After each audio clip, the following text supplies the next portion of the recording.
Efa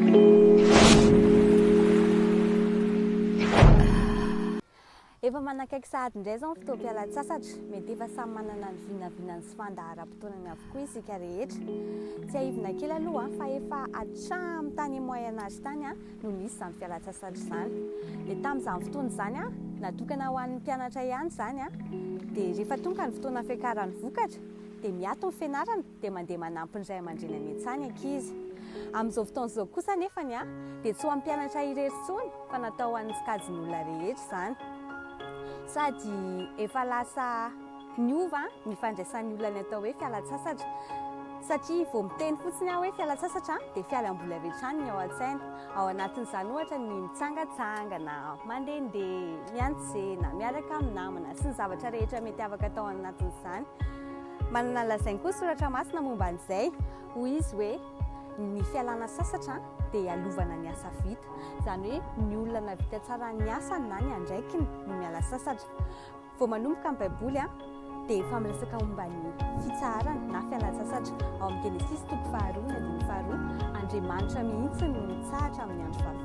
Raha ao anatin'ny testamenta vaovao indray dia ny fitsaharana na ny fialan-tsasatra dia fitsaharana amin'ny fanao andavanandro na fitsaharana amin'ny asa, izany hoe fanokananao andro na fotoana na ora tsy hanaovana ny zavatra fanaonao andavanandro.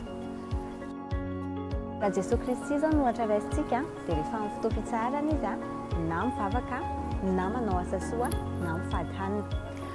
Hita ao anaty baiboly ihany koa fa ny fialan-tsasatra na fitsaharana dia tena avy amin'Andriamanitra. Izy no manome izany antsika zanany. Ny endrika sehoany izany raha ara-batana Andriamanitra zao nanome fitsaharana tamin'ny ady ao amin'ny Deutéronomie 5:20-20. Raha raha-tsaina indray Andriamanitra manome fitsaharana rehefa ao anatin'ny tebiteby sy ny vesatra maro samihafa isika ao amin'ny Isaia 4:20-7. Raha ara-panahy indray dia Andriamanitra manome fiadanam-po Matthieu 2:17-20. Mety mametra-panontaniana ianao hoe arahan'ny fotoam-pialan-tsasatra ny te-hiala voly sy lalao. Ny baiboly dia tsy mandrara an'izany velively fa mila tadiditsika kosa nefa fa kristiana isika, izany hoe izay ataontsika rehetra dia tokony mendrika ny filazantsara tokoa.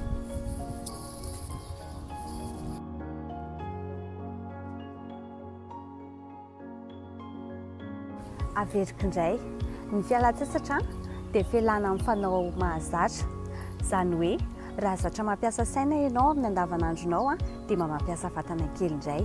Ohatra fotsiny ihany nefa izany fa ny tiako lazaina dia mariky ny stabilité izany. Ny hamaranako azy dia izao, tokony handanjalanja ny fotoana hiasantsika sy halantsika sasatra isika. Soamantsy izay no ampiana ny fotoana hivavahantsika sy hanovaka ny fandraisantsika amin'Andriamanitra.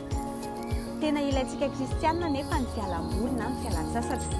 Raha ny ao anaty baiboly masina dia tafiditra tanteraka ao anatin'ny fialam-boly ny fivavahana. Ka tandremo sao ny fialam-boly izay ataontsika no hampanalavitra antsika amin'Andriamanitra. Indraindray isika very-hevitra hoe ahoana azo oviana no tanterantsika izany fialan-tsasatra izany. Dia tsarovy anefa fa i Jesosy Kristy no manome